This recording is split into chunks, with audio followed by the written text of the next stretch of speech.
Oleh karena itu orang-orang tua kita dulu bilang, kalau lagi sehat ingat-ingat lu bakal sakit nanti. Kalau lagi kaya ingat-ingat satu saat kita bakal jatuh miskin. Bahkan kalau lagi muda ingat-ingat kita bakal tua. Dan yang terpenting, kalau lagi hidup ingat-ingat kita bakal mati. Saudara-saudara kaum muslimin rahimakumullah. Jadi yang kedua yang merupakan perbendaharaan surga, menyembunyikan musibah. Saudara-saudara kaum muslimin rahimakumullah. Hal ketiga yang merupakan perbendaharaan surga adalah wasilatur rahmi. Orang yang suka bersilaturahmi. Sebagaimana yang kita maklum bahwa manusia adalah makhluk yang disebut zon politika. Makhluk sosial yang tidak mungkin hidup sendiri-sendiri. Betapa dan siapapun kita memerlukan orang lain. Bodoh betul manusia kalau tinggal di tengah masyarakat tapi tidak mau bermasyarakat. Merasa hebat sendiri, pinter sendiri, gagah sendiri, kaya sendiri. Mungkin kalau mati juga ngubur sendiri. Jangankan kita di sini, di sorga saja Nabi Adam waktu sendirian bengong melulu, mondar mandir. Allah tegur dam sepi dam. Ya ini kalau bahasa saya. Iya Tuhan sepi ini nggak ada coret-coretan pisan ini. Diciptakan Siti Hawa baru anteng Nabi Adam. Itu di surga.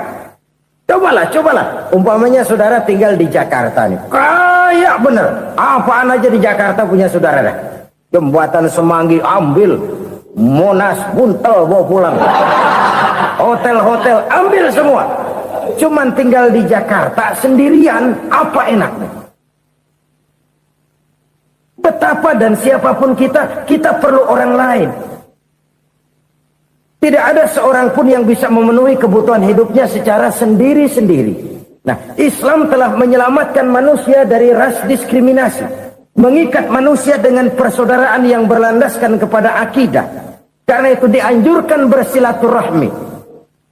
Bahkan Nabi menyatakan, man arada ayyubsata lahu fi rizqihi wa yunsa'a fi atharihi falyasil rahimah. Siapa yang kepengen diluaskan rezekinya dan dipanjangkan usianya, banyaklah ia bersilaturahmi. Siapa yang kepengen dimudahkan rezekinya, hendaknya ia banyak bersilaturahmi. Kalau banyak teman, kesulitan kan paling tidak ada tempat cerita. Udah susah, sendirian kita pikirin diri, nggak ada tempat tukar pikiran. Cepet banget sama bengek. Dilawan sendiri. Nah, secara makro kita bisa berkata, tidak mungkin ada kemenangan kalau tidak ada kekuatan. Tidak ada kekuatan kalau tidak ada kesatuan dan persatuan. Tidak mungkin ada kesatuan dan persatuan tanpa semangat silaturahmi.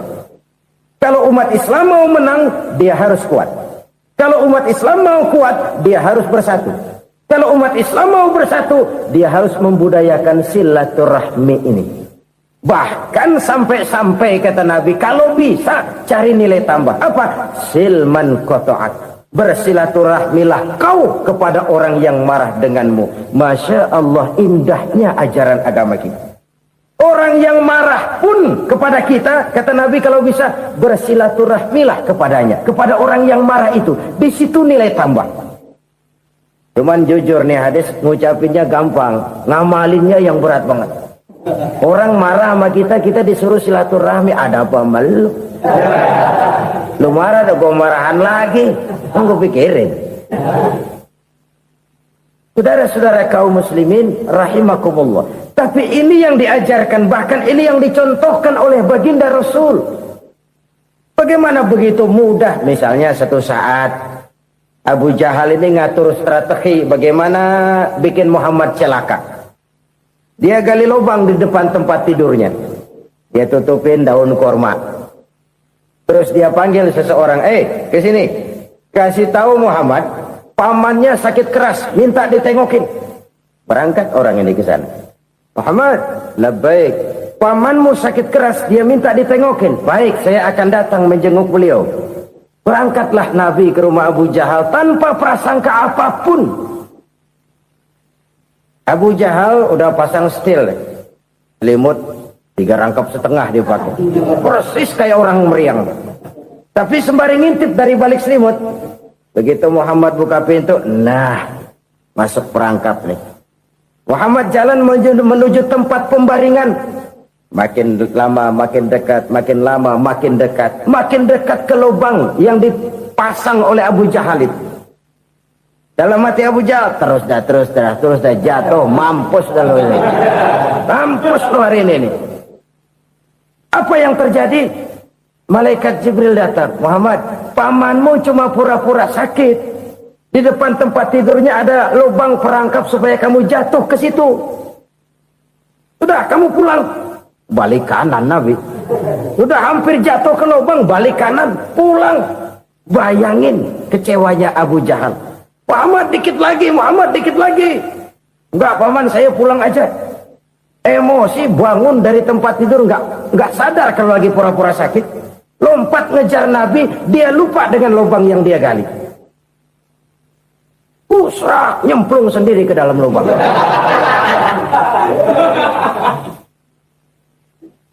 Nabi terus berlalu. Ini terjadi keanehan. Jatuh ke lubang yang dia gali itu sebenarnya nggak terlalu dalam ya, antara 3-4 meteran lah. Tolong saya jatuh ke lubang ini. Datanglah pelayan-pelayannya itu. Angkat saya dari sini. Oh, yang ngulurin tambang. 1 gulung, belum juga nyampe itu tambah. Kurang, beli lagi ke warung. Sambung, ulur lagi, nggak juga bisa sampai.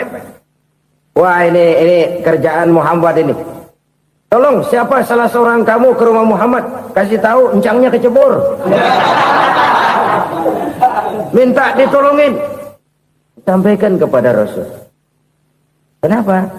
Pamanmu jatuh ke lubang, Muhammad minta tolong diangkatin. Tambang udah nyambung-nyambung nggak nyampe juga. Ya, nanti saya datang, saya tolong.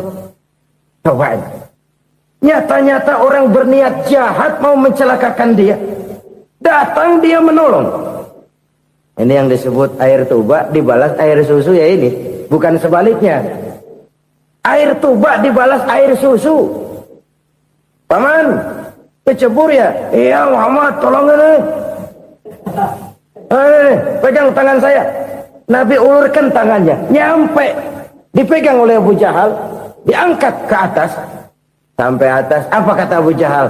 Sihirmu memang hebat Muhammad. Udah ditolongin dikata sihir.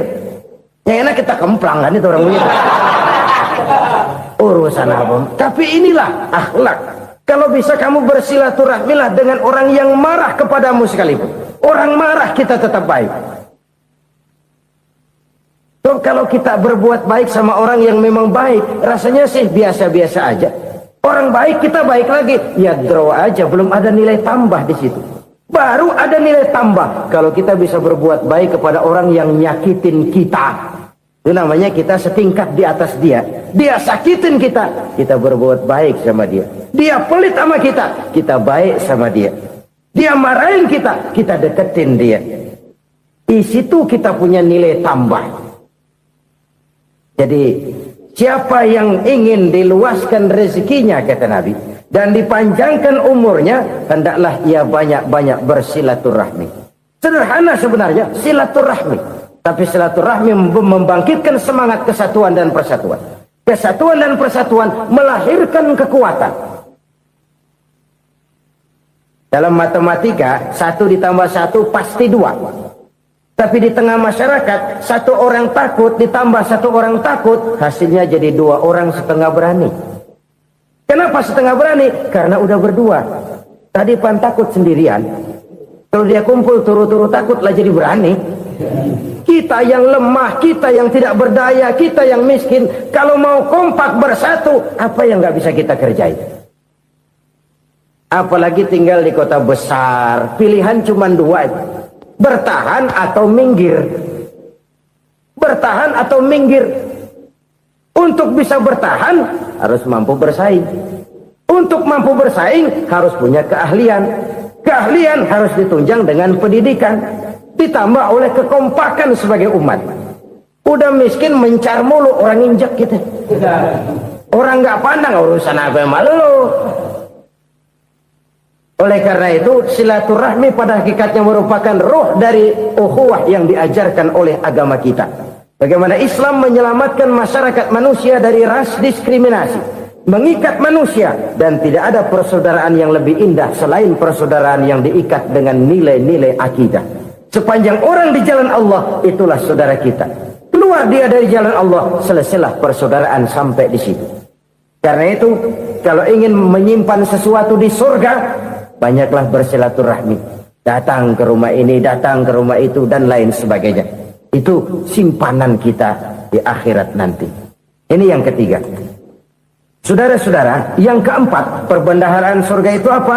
Wa qawlu la hawla wa la quwwata illa billah. Ucapan la haula wa la quwwata illa billah. Ibadah kan ada yang berat, modalnya besar. Bangun masjid berat, modalnya besar. Bangun rumah sakit berat, modalnya besar. Ada ibadah yang berat tapi modalnya ringan. Misalnya puasa. Puasa itu berat, mengendalikan nafsu. Kalau sekedar nggak makan nggak minum sih enteng, mengendalikan nafsu itu jihad terbesar. Tapi kan modalnya ringan, cuma niat saja. Ini ibadah berat, modalnya ringan. Ada ibadah yang ringan, modalnya juga enteng. Seperti termasuk ucapan la haula wa la quwwata illa billah. Tanpa sadar, la haula wa la quwwata illa billah, nyelengin tuh di surga. Nyelengin, kita nggak terasa, nyelengin simpenan akhirat. La haula wa la quwwata illa billah, nyimpan lagi. Kaget, la haula wa la quwwata illa billah, nyimpan lagi. Banyak simpenan. Walaupun sebenarnya yang dimaksud di sini adalah kesadaran batin bahwa tidak ada daya dan kekuatan kecuali Allah. Itu intinya. Kita memulai pekerjaan disunahkan baca bismillah, kan begitu? Apa itu? Kesadaran moral bahwa ini saya bisa kerjakan. Saya kerjakan ini dengan menyebut nama Allah. Kenapa? Kalau Allah tidak memberikan daya dan kekuatan, mana mampu saya kerjakan ini. Maka saya kerjakan ini dengan menyebut nama Allah. Bismillah. Kesadaran moral. Manusia hanya wajib berusaha, tapi nggak pernah wajib berhasil. Banyak hal-hal yang kalau kita renungkan secara rasio nggak mungkin, tapi jadi kenyataan. La haula wa la quwwata illa billah. Tidak ada daya dan kekuatan kecuali bagi Allah semata-mata. Kesadaran moral akan kelemahan dan keterbatasan makhluk bernama manusia. Kadang kita kagum dengan otak, tapi kita sering lupa sama yang bikin otak. Padahal bagaimanapun hebatnya otak, yang bikin otak pasti lebih hebat dari otak. Nggak percaya, silahkan otak-otakan. Inilah kecenderungan. Kita kagum dengan pesawat-pesawat mutakhir, bukan main, besi gede banget terbang itu. Alangkah hebatnya. Lalu apa yang bikin otak tidak lebih hebat dari itu semua? Kita puji laut, apa yang bikin laut tidak lebih hebat dari laut itu? La haula wa la quwwata illa billah. Tidak ada daya dan kekuatan kecuali Allah. Apa yang bisa kita lakukan kalau tidak karena daya dan kemampuan yang diberikan oleh Allah kepada kita? Lahirlah sikap tawadu, rendah hati, tidak melonjak menjadi angkuh dan sombong, sadar akan kelemahan dan keterbatasan diri sebagai makhluk yang diciptakan oleh Allah Subhanahu wa taala. Jadi satu sisi ini ucapan yang berpahala, la haula, jadi wiridan. Pada sisi lain ini kesadaran moral, sikap mental, kesadaran batin bahwa yang punya daya dan kekuatan itu cuma Allah. Kita nggak pantas untuk sombong, sebab sombong itu pakaiannya Allah. Kita nggak sedang pakai pakaian Allah, kegedean. Dan makin kita renungi, makin terbentur. Apa sih yang bisa kita sombongin? Kita mau sombong apa? Kaya? Pintar? Itu kan semua relatif. Di atas langit masih ada langit lagi. Jadi oleh karenanya, marilah kita menyadari Manusia hanya wajib berusaha, tapi tidak pernah wajib berhasil. Yang berusaha saja tidak wajib berhasil, apalagi yang tidak berusaha. Islam bukan agama orang pemalas yang selesai sholat lalu ngelohom, nggelenggem ayem-ayem. Tapi Islam bukan agama orang sombong yang setelah berusaha lalu tidak memerlukan Allah. Kita bisa saja bikin proyeksi, tahun sekian kita bakal panen besar menurut perhitungan otak. Tapi ada kejadian lain. Apa? Tikus ngambek. Habis itu dimakanin tikus, panen gagal. Proyeksi rasional gagal oleh tikus-tikus yang ngambek itu. Bisa saja terjadi. Tahun depan kita panen besar. Urung. Kenapa? Musim panas panjang. Dan sekarang ini koran-koran bikin berita musim mengalami penyelewengan. Bukan cuma manusia yang nyeleweng sekarang. Musim pakai nyeleweng. Mestinya kan musim hujan udah selesai. Masih hujan-hujan juga. Musim.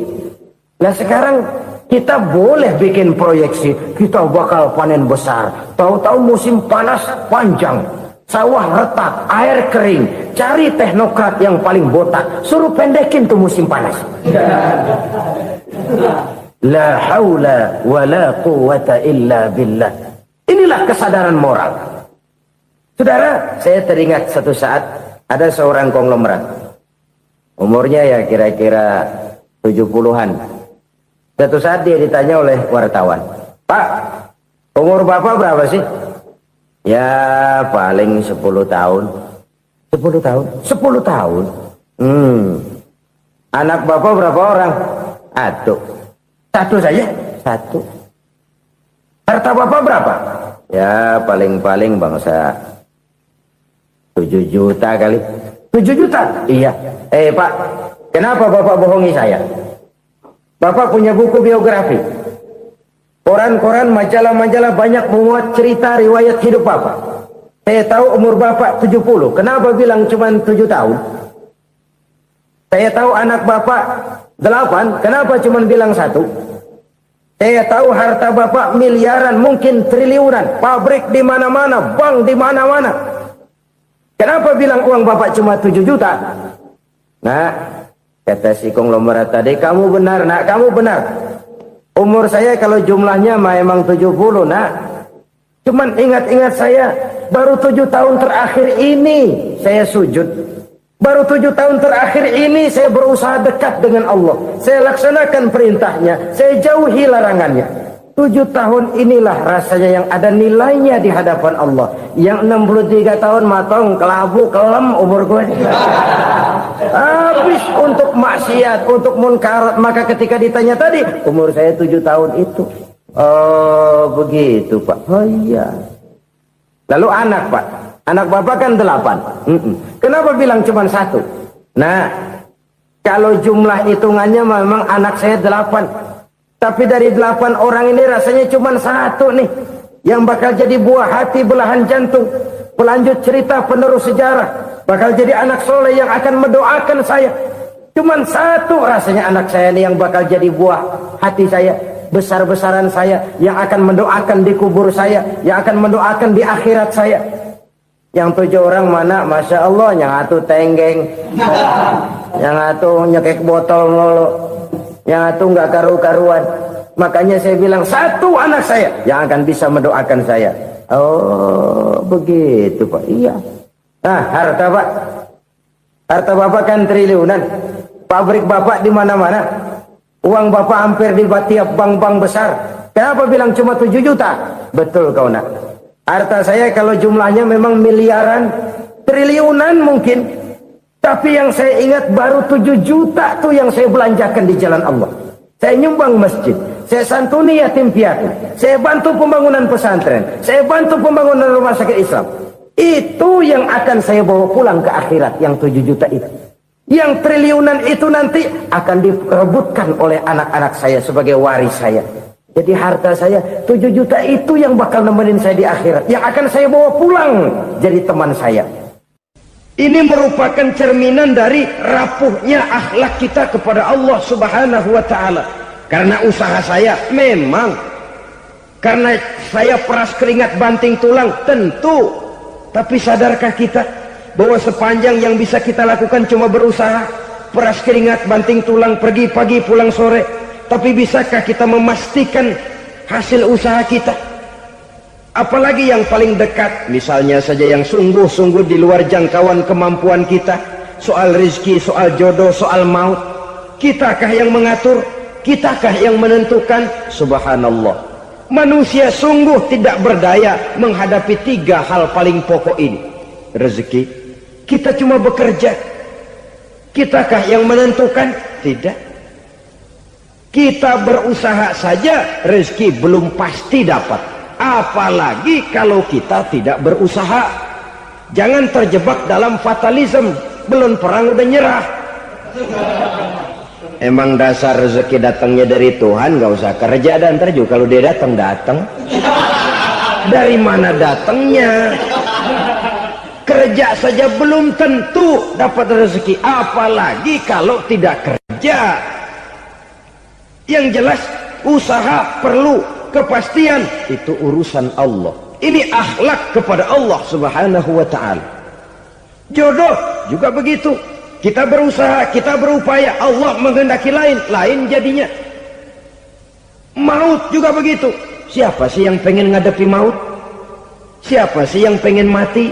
Siapa sih yang pengen ketemu malaikat Israel? Tidak seorang pun kalau ditanya, kecuali mereka yang putus asa ya. Kalau otaknya masih normal, mau mati mesti belakangan dulu udah dikit. Tapi yang satu itu saudara, kalau dia sudah datang, tenaga mana yang bisa menolak? Kalau dia sudah berkunjung, kekuatan mana yang bisa menghindar? Kalau dia sudah ingin bertemu, kemana kita bisa melarikan diri? Manusia sepanjang yang dia lakukan hanya berusaha, tapi kepastian, ketentuan dari Allah Subhanahu wa ta'ala. Orang yang kufur nikmat, nutupin Allah.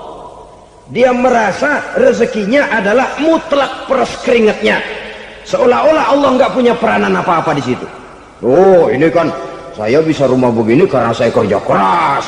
Oh, ini mobil saya begini saya kerja keras.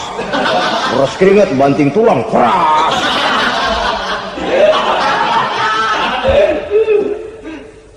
Saudara-saudara kaum muslimin rahimahkumullah. Jadi menutupi Allah. Akibatnya nanti kalau dia berhasil, Allah ketutupan. Kalau dia gagal, orang lain dicaci maki, dicari kambing hitam. Kalau kambing hitam kan mahal. Karena orang sering cari-cari kambing hitam. Jarang orang mau jujur kalau bertemu kesulitan lalu mencari sebab pada dirinya sendiri. Yang paling enak ya nyalain orang. Lo begitu. Orang lain yang paling enak kita salahin. Au ya'malu fi mukhalafatil mun'im, atau dia melakukan sesuatu yang tidak sesuai dengan kehendak yang memberikannya nikmat. Diberikan kita tangan, mulut sih nggak berhenti, terima kasih Tuhan, alhamdulillah saya dikasih tangan. Cuma nih tangan enteng mat nabokin orang mulut. Itu sudah mukhalafatul mun'im, bertentangan dengan kehendak yang memberikan nikmat. Diberikan harta, mulutnya mah basah, terima kasih Tuhan, alhamdulillah dikasih harta, tapi pelitnya minta ampun, kikir koret medit. Ini juga termasuk kufur nikmat, mempergunakan suatu nikmat bertentangan dengan kehendak daripada yang memberikan nikmat itu sendiri. Saudara-saudara kaum muslimin rahimakumullah, oleh karenanya kufur iman memang lebih bahaya daripada kufur nikmat. Tapi jangan lupa, kufur nikmat bisa menyeret orang kepada kufur iman. Nah kalau Allah udah dialingin, Tuhan sudah dinomor duain, lama-lama kenapa dia tidak mendewakan dirinya sendiri, mendewakan pangkatnya, mendewa-dewakan otaknya, mendewa-dewakan kemampuannya? Pada awalnya dia memang cuma kufur nikmat, tapi lambat laun kalau ini tidak diobati secara pasti, orang akan mengarah kepada kufur iman. Bisa berbentuk syirik, bisa berbentuk nifak, bisa berbentuk riddah. Saudara-saudara, oleh karena itu menjaga akhlak kepada Allah mutlak penting. Sebab apa? Kita tidak berakhlak kepada manusia saja, kita dikucilkan dari pergaulan. Kalau kita tidak berakhlak kepada Allah, dikucilkan oleh Allah. Hadis qudsi menyatakan, man lam yashkur ala na'mai wa lam yasbir ala balai falyakhruj min tahtis samai falyatlub rabban siwaya. Kata Allah, siapa orang yang tidak mau bersyukur terhadap nikmat yang aku berikan kepadanya dan tidak mau sabar terhadap ujian yang aku berikan kepadanya, falyakhruj min tahtis samai, persilahkan saja keluar dari kolong langitku, waliyatlub rabban siwaya, tolong cari Tuhan lain selain daripada aku. Murka Allah, diusir, cuman gak kedengeran aja.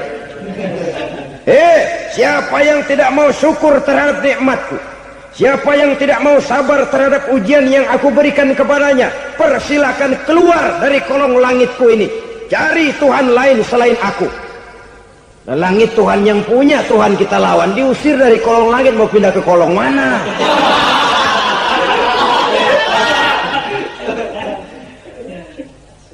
Jadi jangan merasa kufur nikmat kan enteng. Iya, kelihatannya begitu, tidak sebahaya kufur iman. Tapi kufur nikmat ini merupakan anak tangga yang kalau kita sudah mulai naik, kita akan naik terus sampai kepada tingkat di mana kita mengalami kufur iman. Kalau sudah ke sana, maka akhlak kita kepada Allah terkenalah erosi, terkena polusi, hancur akhlak kepada Allah, dan itulah sumber kesengsaraan abadi. Kalau cuma kita tidak berakhlak kepada manusia, barangkali resikonya cuma kehidupan di dunia ini. Mungkin juga ada kehidupan akhirat. Tapi kalau sudah tidak berakhlak kepada Allah, dunia akhirat kita rugi dan celaka. Maka pada kesempatan ini saya mengajak, marilah jaga baik-baik akhlak kita kepada Allah. Satu kali kita bertauhid, sampai mati kita bertauhid. Satu kali la ilaha illallah, jangan tergelincir lagi kita keluar daripada kalimat itu. Satu kali kita bertuhankan Allah, jangan bertuhan yang lain selain daripada Allah. Jangan sekutukan Allah, jangan samakan Allah dengan sesuatu, jangan mengangkat yang lain sama agungnya dengan Allah. Sebab dengan demikian kita seolah-olah sudah mengotori akhlak kita kepada Allah subhanahu wa ta'ala. Ini berat, saudara-saudara. Ini tidak ringan. Kadang-kadang saya katakan tadi, masalah ekonomi, kadang-kadang persaingan hidup yang makin tajam, di tengah lapangan kerja yang makin sulit, di tengah orang banyak potong kompas. Kalau berpatokan kepada nilai tauhid, la ilaha illallah, tidak ada Tuhan selain Allah, maka saya tidak akan takut kecuali hanya kepada Allah. Saya tidak akan menggantungkan hidup kecuali hanya kepada Allah. Saya tidak akan minta rezeki kecuali hanya kepada Allah. Kadang-kadang situasi yang nekat membuat kita kehilangan keseimbangan, kehilangan pertimbangan, picik pandangan. Akibatnya kita merusak akhlak kepada Allah subhanahu wa ta'ala. Ironinya kan orang sekarang kalau ditanya, lu nyolong ya? Iya. Kok berani? Emang. Lu nggak tahu Tuhan lihat? Tahu. Kok nyolong juga? Biarin. Kalau Tuhan mah lihat, dia kagak ribut. Enggak ribut katanya. Kalau orang lihat, 2 orang saja tahu, geger kelurahan. Ini kan sudah mendustai dirinya sendiri, sudah merusak akhlaknya kepada Allah subhanahu wa ta'ala. Tuhan enggak ribut katanya.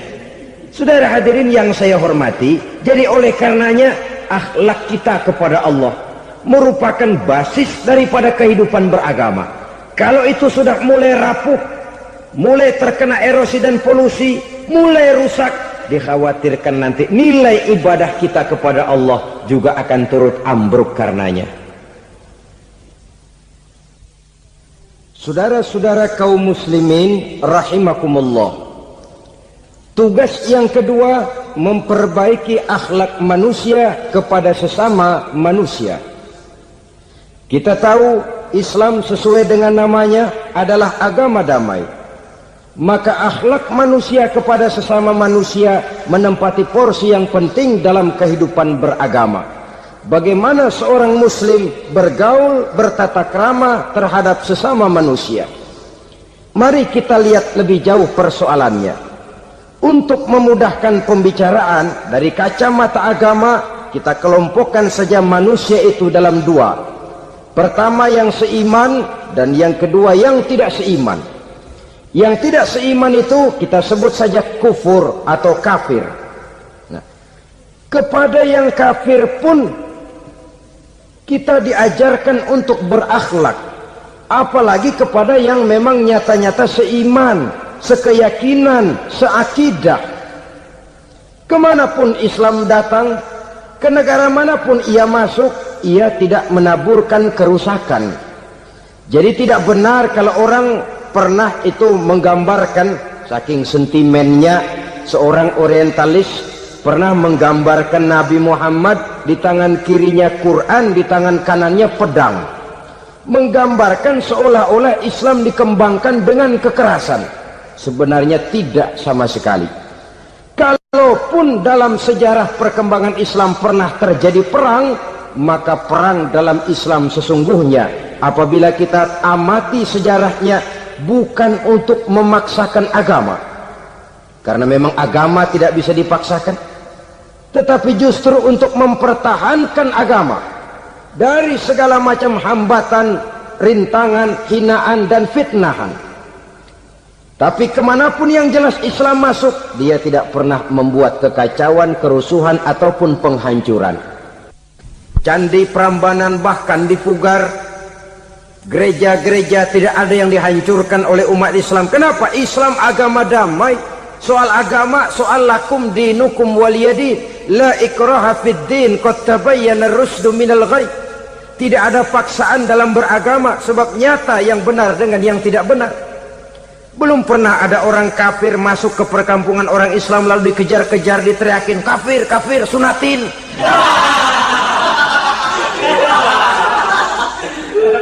Belum pernah. Kenapa? Islam menghormati orang lain agama. Nah, yang kafir ini macam-macam, saudara. Ada kafir harbi. Nah, ini kafir kerok. Ini kafir yang nyata-nyata memproklamirkan permusuhan kepada umat Islam, nyata-nyata mengganggu ketenangan umat Islam. Kafir yang seperti ini yang boleh diperangi. Misalnya kita mau sembahyang Jumat dijagain, nggak boleh sembahyang Jumat, getok palanya. Kafir harbi artinya tantangan perang datang dari mereka, bukan kita yang mulai. Mereka yang buka front. Prinsipnya umat Islam tidak boleh mencari-cari musuh, tapi pun tidak boleh lari kalau ketemu musuh. Musuh jangan dicari, ketemu jangan lari. Karena itu kesan seolah-olah umat Islam ini teroris, umat Islam ini destroyer, umat Islam ini sering menimbulkan keonaran, kerusakan. Sungguh satu fitnahan yang sangat keji. Umat Islam adalah umat yang cinta damai. Islam di masa perkembangannya masuki Eropa melalui Selat Gibraltar, Jabal Tariq, memasuki Spanyol. Islam tidak pernah meruntuhkan gereja. Islam tidak pernah membunuh orang-orang Nasrani. Bahkan Islam mewariskan peradaban dan kebudayaan yang begitu tinggi nilainya di bidang ilmu pengetahuan. Sampai ketika itu Barat banyak mengkaji ilmu pengetahuan dari dunia Islam. Buku-buku berbahasa Arab diterjemahkan ke bahasa Yunani, dipelajari oleh para cendekiawan di negeri Barat sana. Mereka mengambil manfaat yang banyak dari masuknya Islam ke Eropa. Sementara gereja tetap berdiri dengan megahnya. Kuil-kuil tempat peribadatan tidak satupun yang diusik-usik. Kenapa? Islam agama yang cinta damai. Asal dia tidak diganggu, asal kehormatannya tidak dihinakan. Jadi kafir harbi, kafir yang nyata-nyata nantang perang, ngajak berkelahi. Itu kafir yang nyari penyakit. Kafir harbi ini boleh diperangi dengan catatan mereka yang memang mulai. Yang kedua kafir zimmi. Kafir zimmi kafir yang hidup di tengah mayoritas muslim, tapi mereka mau hidup dengan aman, damai, tenang. Mereka wajib dilindungi. Bahkan Nabi pernah memberikan satu jaminan, man azazimiyan faqad azani. Siapa yang mengganggu orang kafir zimmi sama saja dengan mengganggu saya. Kehormatannya dijaga, harta bendanya dilindungi, anak istrinya pun dilindungi. Dan ini jadi kenyataan. Saudara bisa lihat di negara-negara yang mayoritas penduduknya beragama Islam, orang-orang kafir di luar Islam hidup dengan tenang, aman, damai.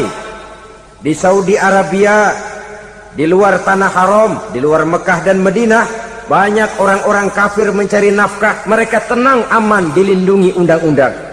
Begitu di Mesir, begitu di negara Indonesia yang berdasarkan Pancasila ini. Kehidupan beragama menimbulkan gairah, rukun, tenang, aman, damai, sepanjang tidak saling ganggu, tidak saling usik, menghargai orang yang sudah beragama, tidak menjadikan penganut suatu agama sebagai sasaran dari dakwah agama lainnya. Saudara-saudara kaum muslimin rahimakumullah. Jadi memang oleh Al-Quran kita dianjurkan asidda alal kuffar ruhama bainahum. Tegas kepada orang kafir, kasih sayang kepada sesama muslim. Tapi tegas bukanlah berarti marah-marahan, bukan berarti musuh-musuhan, bukan ngajaki perang. Tegas dalam arti punya garis tentang kehidupan beragama, lakum dinukum waliyadin. Soal kehidupan sosial, mari kerjasama. Bangun jalan, ayo rame-rame. Siskamling, mari bebarengan. Bikin puskesmas, mari sama-sama. Tapi kalau sudah soal agama, itu tidak perlu ada toleransi agama. Yang perlu toleransi antar umat beragama. Kalau umatnya mau kerjasama silakan, tapi tidak menyangkut soal ibadah. Jangan kerjasama di bidang ibadah. Itu kerjasama yang salah pasang, saudara-saudara. Sehingga dengan demikian toleransi adalah menyangkut kehidupan antar umat beragama. Sedangkan agama sendiri punya kapling yang nyata. Sehingga dengan demikian tegas kepada orang kafir dalam arti kita punya satu kepribadian. Tidak ngambang. Enggak, lalu kalau ditanya orang, sebenarnya agama lu apa sih? Ah, gua mah gimana musimnya aja. Agama pakai musim kayak rambutan. Akhirnya ya begitu, musim-musiman. Ke masjid kelihatan, ke gereja hayo, ke candi nongol, ke apa? Bingung malaikat bagaimana nyatetnya nih bocah ini. Di mana aja ada. Kita punya satu kepribadian. Saya muslim dan garis saya ini, lakum dinukum waliyadin. Bagi Tuhan persilakan agama Tuhan, bagi kami agama kami. Kami hormati Tuhan, Tuhan hormat kepada kami. Tapi soal agama, kaplingnya jelas. Kerjasama, mari urusan muamalah, bidang sosial.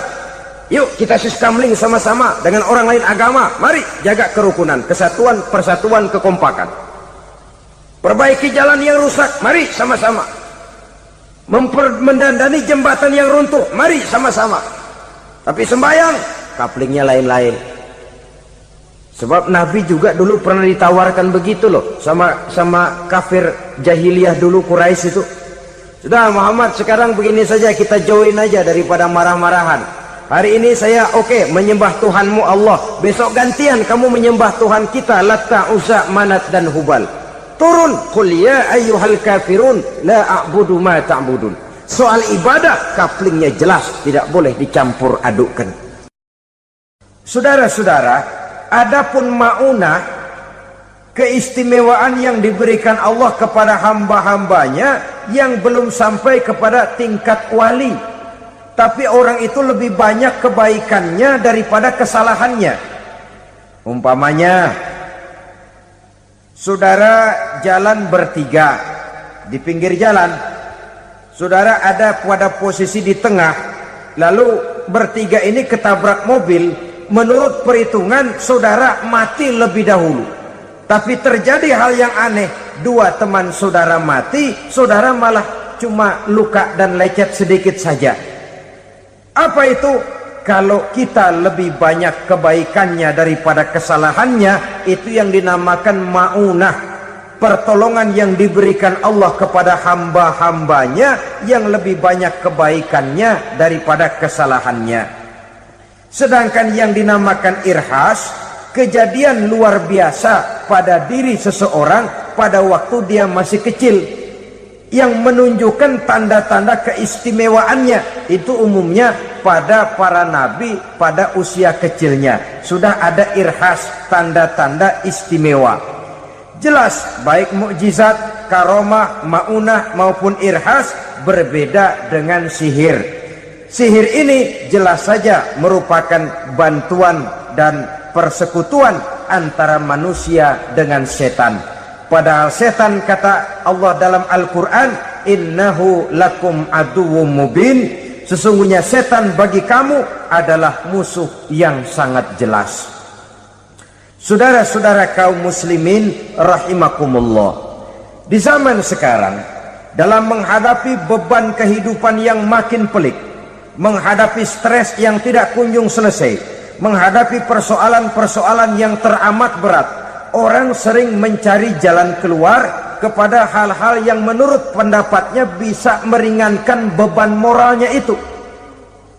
Pergilah dia mencari sesuatu yang dapat meringankan bebannya.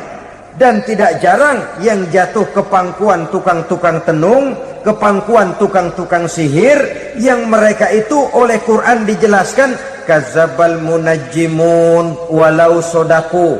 Tukang-tukang tenung, tukang-tukang sihir, mereka itu bohong walaupun benar.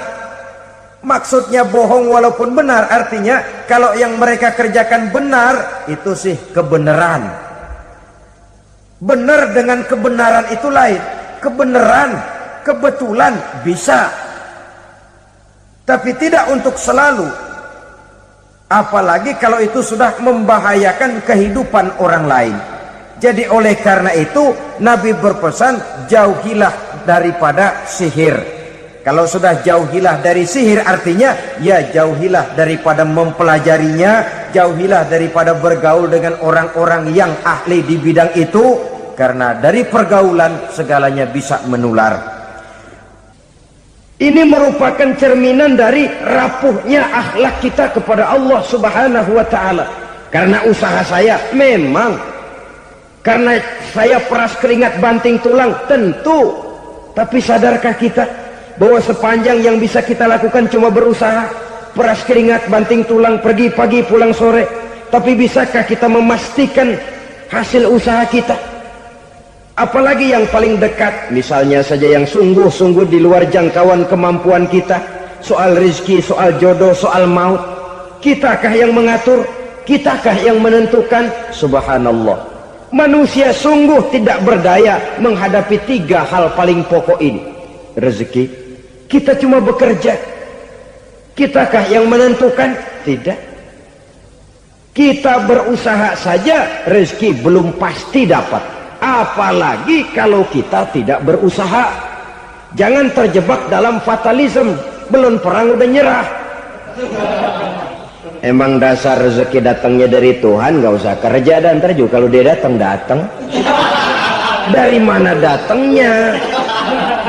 Kerja saja belum tentu dapat rezeki, apalagi kalau tidak kerja. Yang jelas usaha perlu kepastian, itu urusan Allah. Ini akhlak kepada Allah Subhanahu wa taala. Jodoh juga begitu. Kita berusaha, kita berupaya, Allah menghendaki lain jadinya. Maut juga begitu. Siapa sih yang pengen ngadepi maut? Siapa sih yang pengen mati? Siapa sih yang pengen ketemu malaikat Israel? Tidak seorang pun kalau ditanya, kecuali mereka yang putus asa ya. Kalau otaknya masih normal, mau mati mesti belakangan dulu udah dikit. Tapi yang satu itu, saudara, kalau dia sudah datang, tenaga mana yang bisa menolak? Kalau dia sudah berkunjung, kekuatan mana yang bisa menghindar?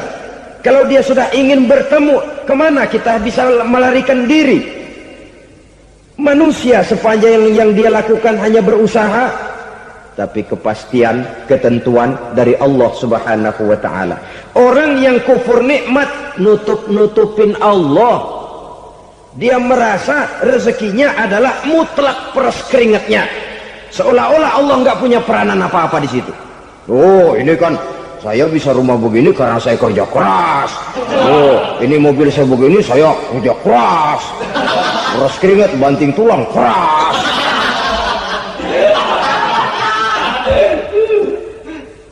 Saudara-saudara kaum muslimin rahimakumullah.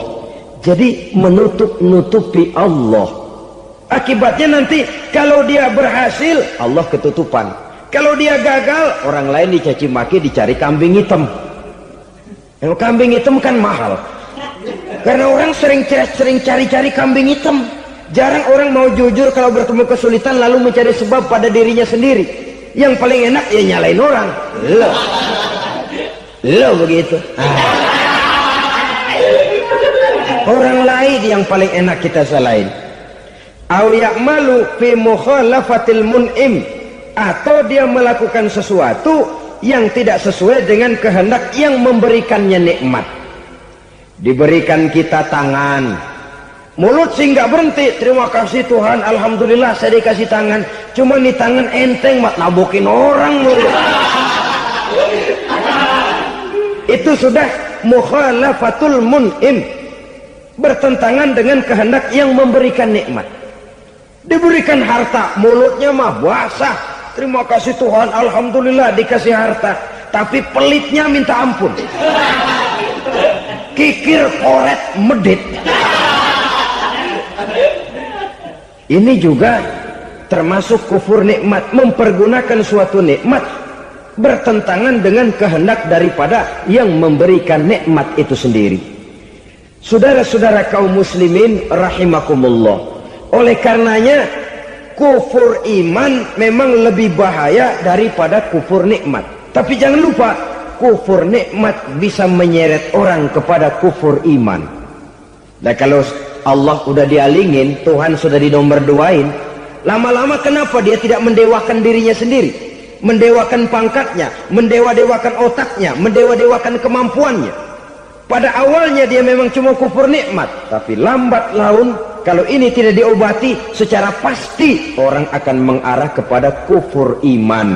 Bisa berbentuk syirik, bisa berbentuk nifak, bisa berbentuk riddah. Saudara-saudara, oleh karena itu menjaga akhlak kepada Allah mutlak penting. Sebab apa? Kita tidak berakhlak kepada manusia saja, kita dikucilkan dari pergaulan. Kalau kita tidak berakhlak kepada Allah, dikucilkan oleh Allah. Hadis qudsi menyatakan, man lam yashkur ala na'mai wa lam yasbir ala balai falyakhruj min tahtis samai falyatlub rabban siwaya.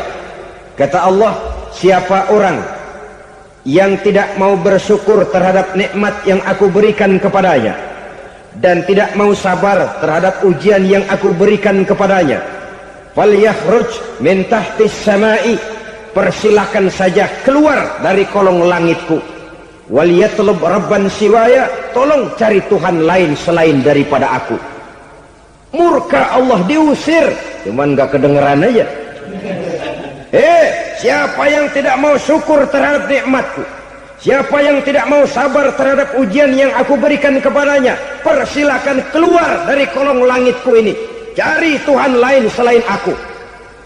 Nah, langit Tuhan yang punya, Tuhan kita lawan, diusir dari kolong langit, mau pindah ke kolong mana?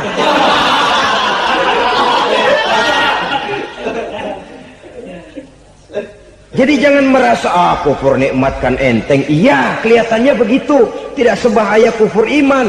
Tapi kufur nikmat ini merupakan anak tangga yang kalau kita sudah mulai naik, kita akan naik terus sampai kepada tingkat di mana kita mengalami kufur iman.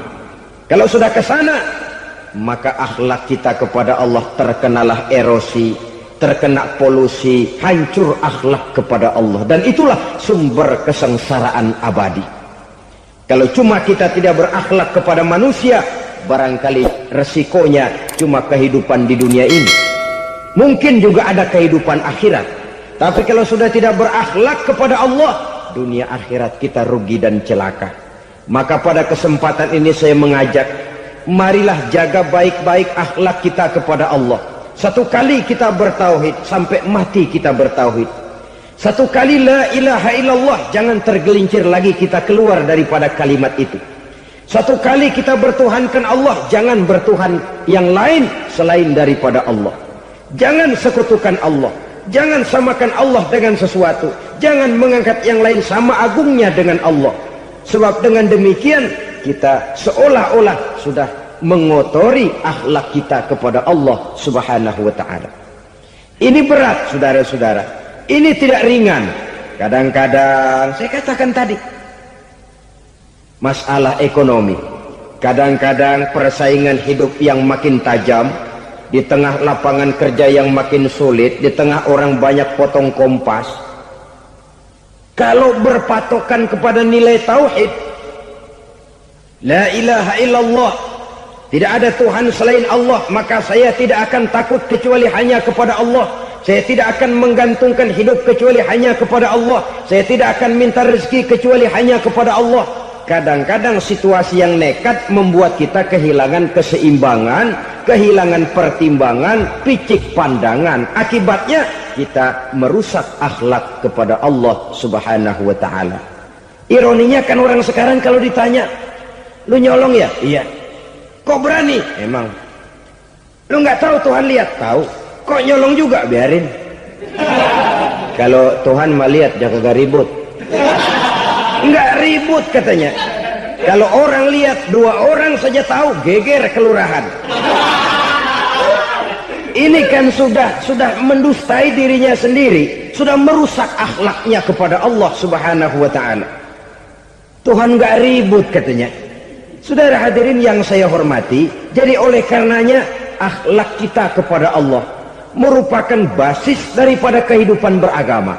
Kalau itu sudah mulai rapuh, mulai terkena erosi dan polusi, mulai rusak, dikhawatirkan nanti nilai ibadah kita kepada Allah juga akan turut ambruk karenanya. Saudara-saudara kaum muslimin rahimakumullah, tugas yang kedua, memperbaiki akhlak manusia kepada sesama manusia. Kita tahu Islam sesuai dengan namanya adalah agama damai. Maka akhlak manusia kepada sesama manusia menempati porsi yang penting dalam kehidupan beragama. Bagaimana seorang muslim bergaul, bertata krama terhadap sesama manusia. Mari kita lihat lebih jauh persoalannya. Untuk memudahkan pembicaraan dari kacamata agama, kita kelompokkan saja manusia itu dalam 2. Pertama yang seiman, dan yang kedua yang tidak seiman. Yang tidak seiman itu kita sebut saja kufur atau kafir. Nah, kepada yang kafir pun kita diajarkan untuk berakhlak, apalagi kepada yang memang nyata-nyata seiman, sekeyakinan, seakidah. Kemanapun Islam datang, ke negara manapun ia masuk, ia tidak menaburkan kerusakan. Jadi tidak benar kalau orang pernah itu menggambarkan, saking sentimennya seorang orientalis pernah menggambarkan Nabi Muhammad di tangan kirinya Quran, di tangan kanannya pedang, menggambarkan seolah-olah Islam dikembangkan dengan kekerasan. Sebenarnya tidak sama sekali. Kalaupun dalam sejarah perkembangan Islam pernah terjadi perang, maka perang dalam Islam sesungguhnya apabila kita amati sejarahnya bukan untuk memaksakan agama, karena memang agama tidak bisa dipaksakan, tetapi justru untuk mempertahankan agama dari segala macam hambatan, rintangan, hinaan dan fitnahan. Tapi kemanapun yang jelas Islam masuk, dia tidak pernah membuat kekacauan, kerusuhan ataupun penghancuran. Candi Prambanan bahkan dipugar, gereja-gereja tidak ada yang dihancurkan oleh umat Islam. Kenapa? Islam agama damai. Soal agama, soal lakum dinukum waliyadin, la ikraha fid din, qad tabayyana ar-rusdu minal ghayy. Tidak ada paksaan dalam beragama, sebab nyata yang benar dengan yang tidak benar. Belum pernah ada orang kafir masuk ke perkampungan orang Islam lalu dikejar-kejar, diteriakin kafir, kafir, sunatin.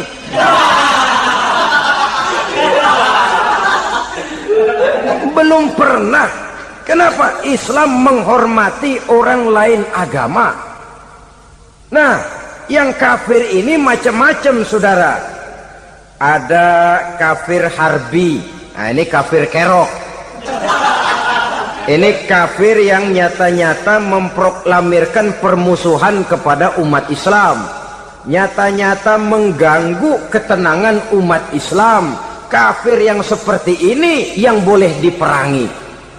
Misalnya kita mau sembahyang Jumat dijagain. Nggak boleh sembahyang Jumat, getok palanya.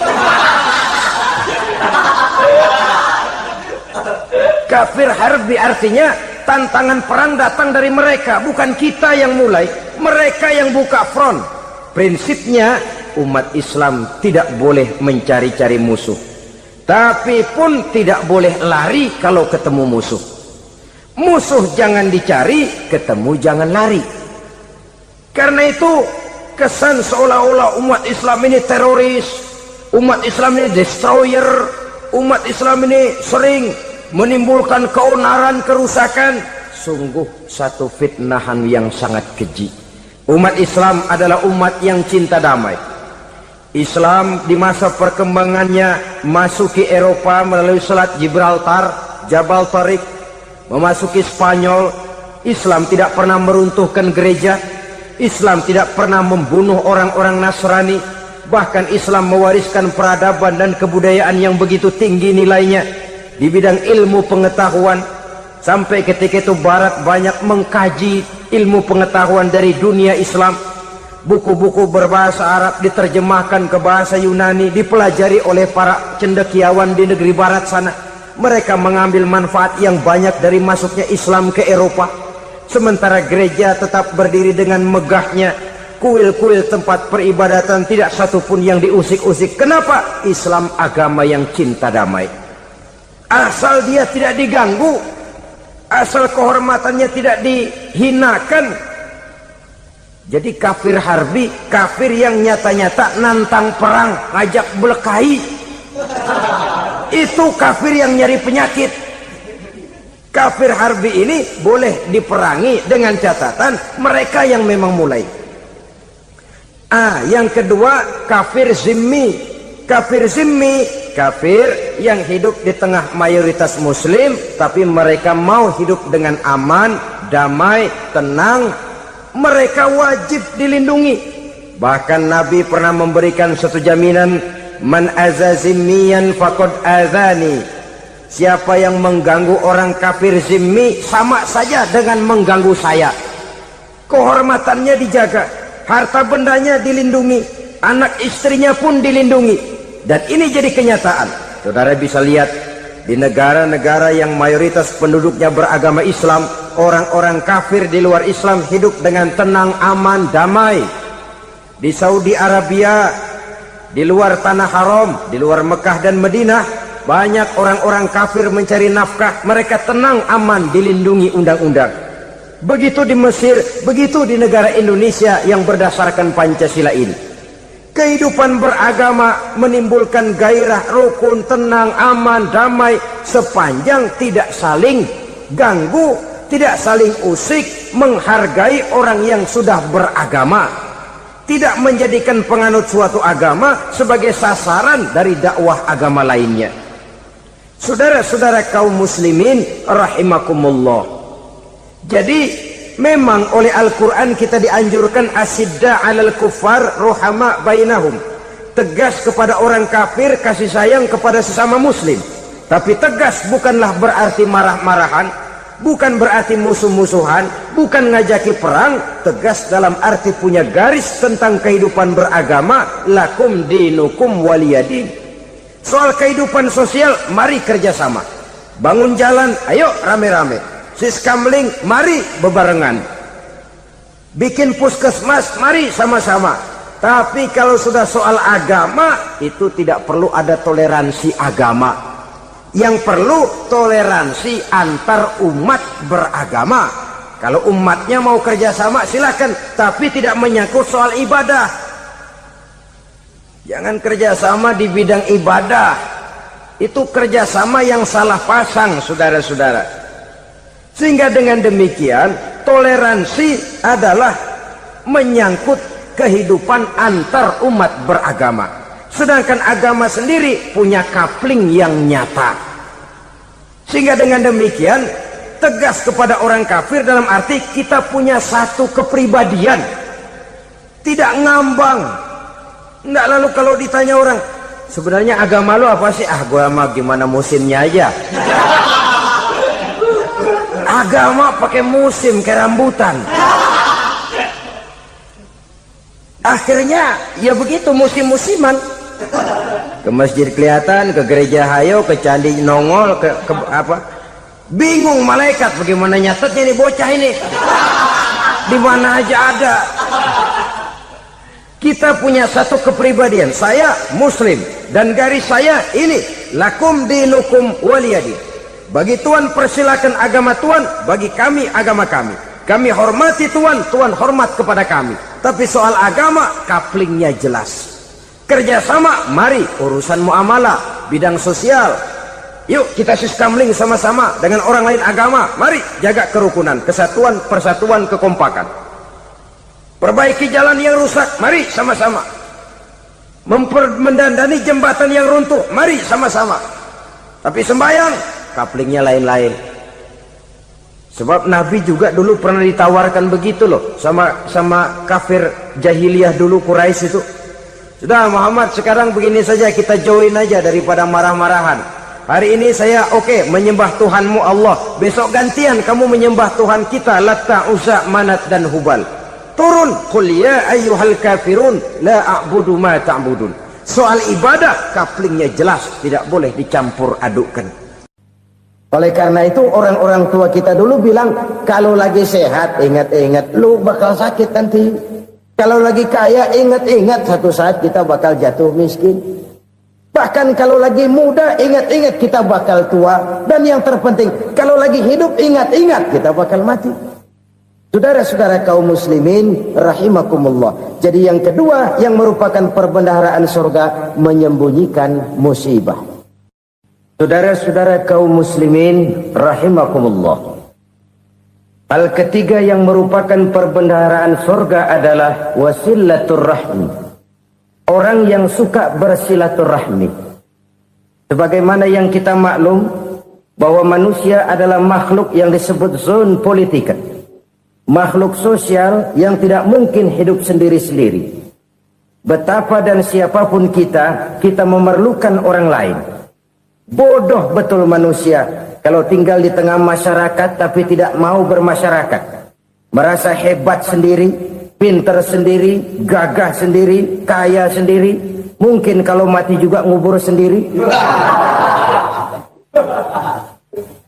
Jangankan kita di sini, di sorga saja Nabi Adam waktu sendirian bengong melulu, mondar mandir. Allah tegur dam sepi dam. Ya ini kalau bahasa saya. Iya Tuhan, sepi ini nggak ada coret-corekan pisan ini. Diciptakan Siti Hawa baru anteng Nabi Adam. Itu di sorga. Cobalah. Umpamanya saudara tinggal di Jakarta nih. Kaya bener. Apaan aja di Jakarta punya saudara dah. Jembatan Semanggi ambil. Monas, Buntel bawa pulang. Hotel-hotel ambil semua. Cuman tinggal di Jakarta sendirian, apa enaknya? Betapa dan siapapun kita perlu orang lain. Tidak ada seorang pun yang bisa memenuhi kebutuhan hidupnya secara sendiri-sendiri. Nah, Islam telah menyelamatkan manusia dari ras diskriminasi. Mengikat manusia dengan persaudaraan yang berlandaskan kepada akidah. Karena itu dianjurkan bersilaturahmi. Bahkan Nabi menyatakan, man arada ayyubsata lahu fi rizqihi wa yunsa'a fi atharihi falyasil rahimah. Siapa yang kepengen diluaskan rezekinya dan dipanjangkan usianya, banyaklah ia bersilaturahmi. Siapa yang kepengen dimudahkan rezekinya, hendaknya ia banyak bersilaturahmi. Kalau banyak teman, kesulitan kan paling tidak ada tempat cerita. Udah susah, sendirian kita pikirin diri, nggak ada tempat tukar pikiran. Cepet banget sama bengek. Dilawan sendiri. Nah, secara makro kita bisa berkata, tidak mungkin ada kemenangan kalau tidak ada kekuatan. Tidak ada kekuatan kalau tidak ada kesatuan dan persatuan. Tidak mungkin ada kesatuan dan persatuan tanpa semangat silaturahmi. Kalau umat Islam mau menang, dia harus kuat. Kalau umat Islam mau kuat, dia harus bersatu. Kalau umat Islam mau bersatu, dia harus membudayakan silaturahmi ini. Bahkan sampai-sampai kata Nabi, kalau bisa cari nilai tambah. Apa? Silman qata'at. Bersilaturahmilah kau kepada orang yang marah denganmu. Masya Allah, indahnya ajaran agama kita. Orang yang marah pun kepada kita, kata Nabi, kalau bisa bersilaturahmilah kepadanya, kepada orang yang marah itu. Di situ nilai tambah. Cuman jujur nih hadis, ngucapinnya gampang, ngamalinnya yang berat banget. Orang marah sama kita, kita disuruh silaturahmi. Ada apa malu? Lu marah, ada gua marahan lagi. Tunggu pikirin. Saudara-saudara kaum muslimin rahimakumullah. Tapi ini yang diajarkan, bahkan ini yang dicontohkan oleh baginda Rasul. Bagaimana begitu mudah? Misalnya satu saat Abu Jahal ini ngatur strategi bagaimana bikin Muhammad celaka. Dia gali lubang di depan tempat tidurnya. Dia tutupin daun korma.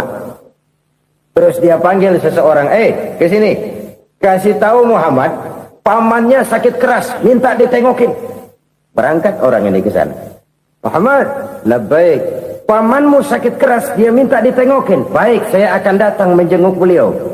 Berangkatlah Nabi ke rumah Abu Jahal tanpa prasangka apapun. Abu Jahal udah pasang setil, selimut 3 rangkap setengah dia pakai, persis kayak orang meriang. Tapi sembari ngintip dari balik selimut, begitu Muhammad buka pintu, nah masuk perangkap nih. Muhammad jalan menuju tempat pembaringan. Makin lama makin dekat, makin lama makin dekat, makin dekat ke lubang yang dipasang oleh Abu Jahal itu. Dalam hati Abu Jahal, terus dah jatuh, mampus dah lo ini. Mampus lo hari ini nih. Apa yang terjadi? Malaikat Jibril datang. Muhammad, pamanmu cuma pura-pura sakit. Di depan tempat tidurnya ada lubang perangkap supaya kamu jatuh ke situ. Sudah, kamu pulang. Balik kanan Nabi. Sudah hampir jatuh ke lubang, balik kanan, pulang. Bayangin kecewanya Abu Jahal. Muhammad dikit lagi, Muhammad dikit lagi. Enggak paman, saya pulang aja. Emosi bangun dari tempat tidur, enggak sadar kalau lagi pura-pura sakit. Lompat ngejar Nabi, dia lupa dengan lubang yang dia gali. Pusrak, nyemplung sendiri ke dalam lubang.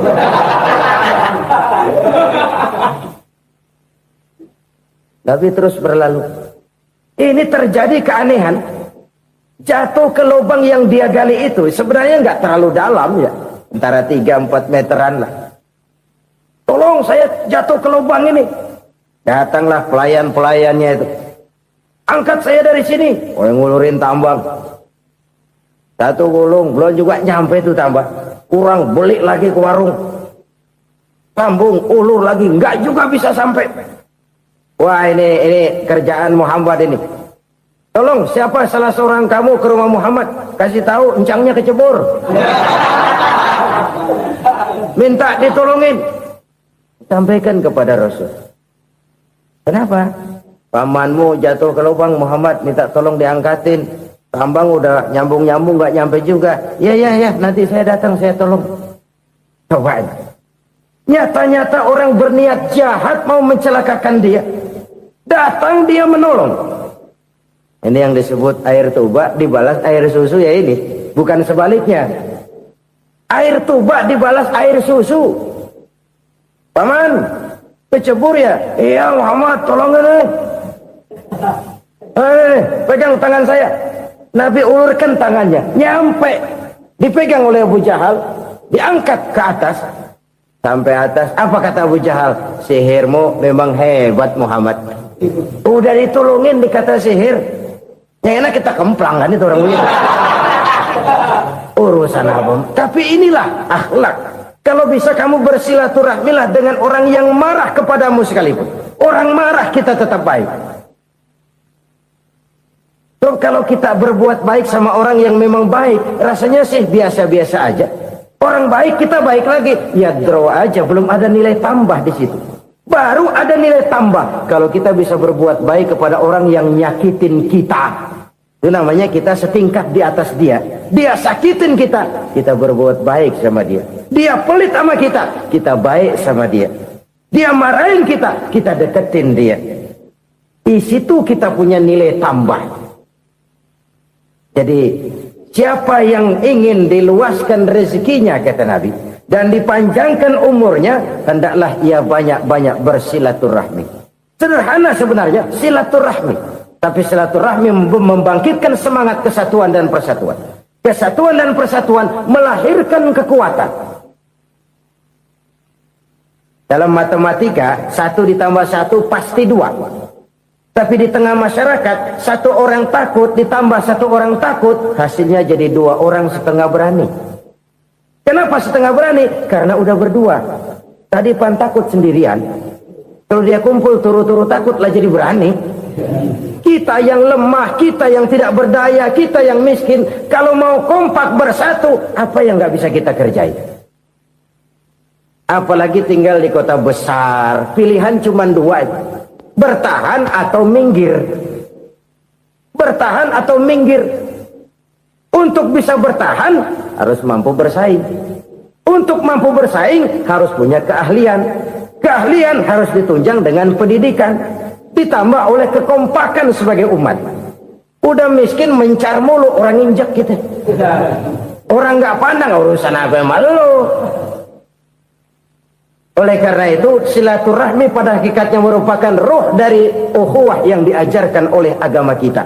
Bagaimana Islam menyelamatkan masyarakat manusia dari ras diskriminasi, mengikat manusia, dan tidak ada persaudaraan yang lebih indah selain persaudaraan yang diikat dengan nilai-nilai akidah.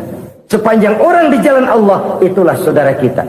Keluar dia dari jalan Allah, selesailah persaudaraan sampai di situ. Karena itu, kalau ingin menyimpan sesuatu di surga, banyaklah bersilaturahmi. Datang ke rumah ini, datang ke rumah itu, dan lain sebagainya. Itu simpanan kita di akhirat nanti. Ini yang ketiga. Saudara-saudara, yang keempat, perbendaharaan surga itu apa? Wa qawlu la hawla wa la quwwata illa billah. Ucapan la hawla wa la quwwata illa billah. Ibadah kan ada yang berat, modalnya besar. Bangun masjid berat, modalnya besar. Bangun rumah sakit berat, modalnya besar.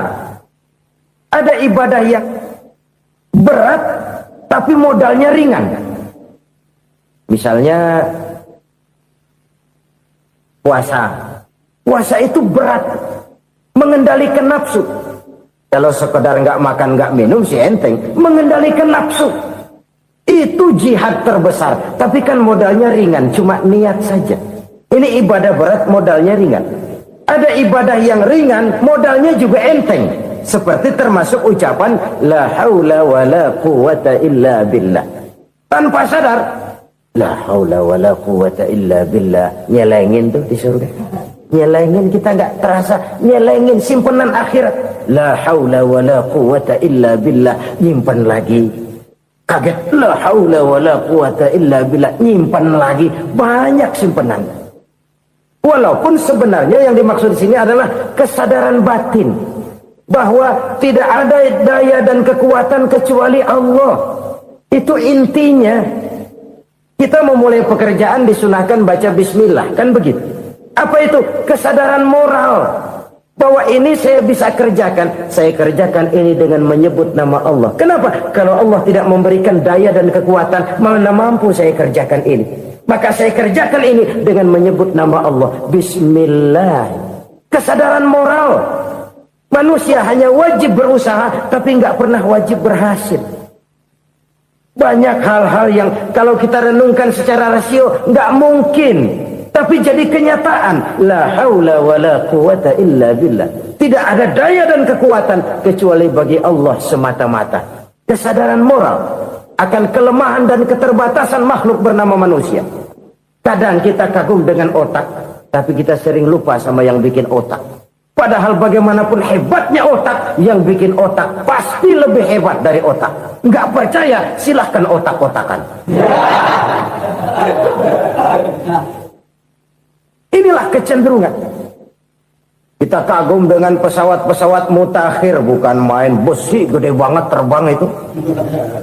Alangkah hebatnya. Lalu apa yang bikin otak tidak lebih hebat dari itu semua?